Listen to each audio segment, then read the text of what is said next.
Qual será o destino final de um planeta? Pensa bem, depois de bilhões de anos de evolução, para onde é que tudo isso leva? Hoje a gente vai mergulhar numa visão fascinante do que seria esse estágio final de um mundo, a chamada Era de Luz e Vida. Pois é, essa é a grande pergunta que vai guiar toda a nossa conversa aqui. Vamos pensar juntos. Se a evolução não é só aleatória, se ela tem um objetivo ou uma espécie de formatura mesmo para um planeta inteiro, como é que seria essa realidade? É exatamente isso que a gente vai investigar agora. Beleza. Então, para a gente não se perder nessa jornada, olha só o nosso roteiro. Primeiro, a gente vai entender o que é essa tal de fronteira final. Depois, vamos conhecer um misterioso templo de luz. Aí, a gente descobre como a vida e até a morte são completamente transformadas. Vamos passar pelos 7 estágios da perfeição e, finalmente, ver um retrato de como é o mundo no seu auge absoluto. Então, vamos lá. O ponto de partida é esse: a culminação da evolução de um planeta. A ideia central aqui é que a história de um mundo não é um caos de eventos aleatórios. Não. É uma progressão, sabe? Uma série de fases. E todas elas, de um jeito ou de outro, levam a um destino final. Um grande desfecho. E esse grande desfecho, ele tem nome. É a Era de Luz e Vida. É exatamente como se o planeta finalmente recebesse o seu diploma, sabe? Depois de tanto tempo. É um estado em que o desenvolvimento material, a organização da sociedade, o crescimento espiritual finalmente, ufa, entram numa harmonia estável. É de fato o grande objetivo de toda essa longa jornada. E o que é mais fascinante é que essa era não aparece assim do nada, não é mágica. Ele é o último degrau de uma escada bem longa. Dá uma olhada nessa linha do tempo. Ela é a consequência direta de eras e eras de supervisão, de desenvolvimento. Cada uma delas foi preparando o terreno, arrumando a casa para esse momento final de estabilização. Tá, legal, mas como é que o planeta sabe que passou de ano oficialmente? Tem algum sinal, algum marco zero que inaugura essa nova era cósmica? Como é que funciona isso? Pelo visto, tem sim. O sinal é a chegada do chamado templo moroncial. Dá para pensar nele como o certificado físico mesmo. É a prova visível, ali para todo mundo ver, de que o mundo finalmente entrou na Era de Luz e Vida. É um evento, assim, monumental. Uma ponte literal que conecta o celestial com o terreno. Mas olha, atenção aqui num ponto-chave. Este templo não é um lugar de adoração comum, tipo uma igreja ou algo assim. Nem pensar. As funções dele são super específicas. Ele é o palco para as maiores cerimônias do planeta. É o lugar para celebrar aqueles cidadãos mais exemplares e, talvez o mais impressionante de tudo, é lá que acontece a tal da translação dos mortais vivos para a próxima fase da existência. E essa translação, bom, ela nos leva direto para a mudança mais radical de todas nessa Era de Ouro. A gente está falando aqui de algo que redefine a própria natureza da vida e da morte. A ideia aqui é totalmente transformadora. Para os habitantes de um mundo que chegou nesse nível, a morte, do jeito que a gente conhece, simplesmente deixa de ser algo inevitável. Ao invés de morrer, eles são transladados.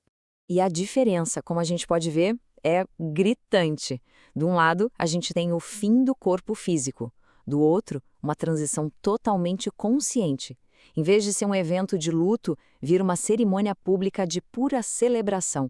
A translação é tipo a graduação final mesmo, sabe? É quando a alma se funde com aquela essência divina e o ser está liberado para continuar a jornada, sem precisar passar pela morte física. E olha só essa citação, que resume perfeitamente o impacto emocional disso tudo. As cenas de lágrimas de lamentos característicos de épocas anteriores são agora substituídas pela alegria jubilosa e o entusiasmo mais sublimes. Para pensar nisso, o evento que na nossa cultura é o mais triste de todos, lá se torna o mais feliz. É uma festa de despedida, que na verdade é uma festa de promoção cósmica. Falando da sociedade, esse mundo alcança um nível de unidade que é impressionante. Uma língua só para todo mundo, uma religião só, uma raça só.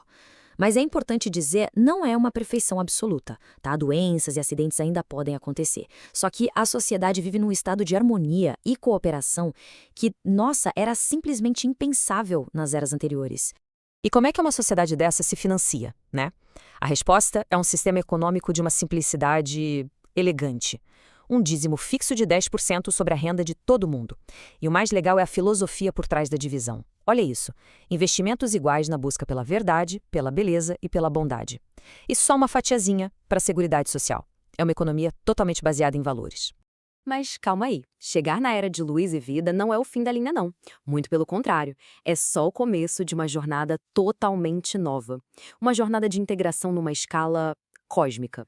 E essa jornada acontece em 7 grandes estágios.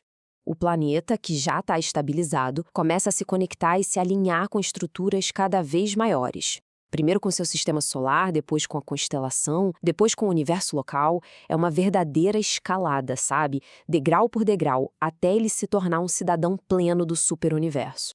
Então, o ponto crucial aqui é essa baita mudança de perspectiva. O planeta para de ser o centro do seu próprio universo e vira uma parte integrante e que colabora com uma cidadania cósmica gigantesca. É o fim do isolamento planetário. Acabou. Beleza, então vamos juntar todas as peças. Na prática, no dia a dia, como seria viver num mundo que finalmente chegou no ápice da sua evolução? Primeiro de tudo, a paz é absoluta. Guerra é só um capítulo bem distante lá nos livros de história. E claro, se não tem guerra, não precisa mais de exército nem de polícia. A segurança não vem mais da força, e sim da maturidade de todo mundo. E isso leva a um ponto simplesmente fascinante sobre como a sociedade se organiza. O próprio governo, como a gente conhece, começa a desaparecer. Por quê? Porque o autocontrole de cada pessoa fica tão desenvolvido, tão maduro, que leis externas se tornam desnecessárias. A sociedade passa a se regular de dentro para fora. E o indivíduo? Como é a pessoa que vive nesse mundo? Bom, são seres mais altruístas, mais fraternos, os sentidos físicos, tipo visão e audição, são aprimorados. A reprodução vira uma questão de responsabilidade de todo mundo, não só do casal. E a conexão com a espiritualidade interna é algo profundo, constante. No fim das contas, a vida se torna uma experiência mais simples, sabe? Focada na alegria e no descanso. O que nos deixa com uma última pergunta para pensar. Se esse é o destino final, um mundo de paz, de autogoverno, de alegria, o que isso tudo diz sobre o propósito da nossa jornada agora, com todas as lutas, com todas as imperfeições que a gente enfrenta? Fica aí a reflexão.